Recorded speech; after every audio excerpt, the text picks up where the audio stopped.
បាទសួស្តីបងប្អូននៅនៅ YouTube បាទនេះជា motor ឆក់ត្រីឈុត10គ្រាប់បាទនឹង10គ្រាប់រកបានទឹកទឹមចកេះតែមិនបានទឹមចកេះទឹមជង្គង់នេះវាទៅសេបងប្អូនយកត្រូវការទៅទឹមបានបាទហើយសាក់គ្រឿងបងប្អូនមើល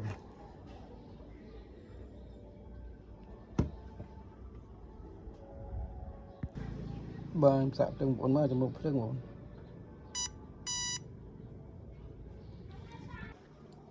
សាកភ្លើងបងប្អូនមើលមកជំរឿភ្លើងនេះមកអំពូលនេះមកគ្រាប់100វ៉ាន់អញ្ចឹង3គ្រាប់មក300វ៉ាន់បាទ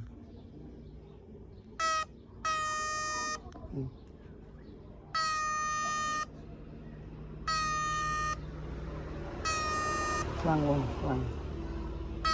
ភ្លើងមកដាក់អំពូលមកភ្លើង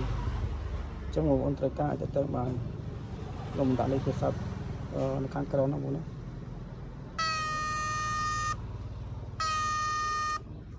បងអរគុណច្រើនបង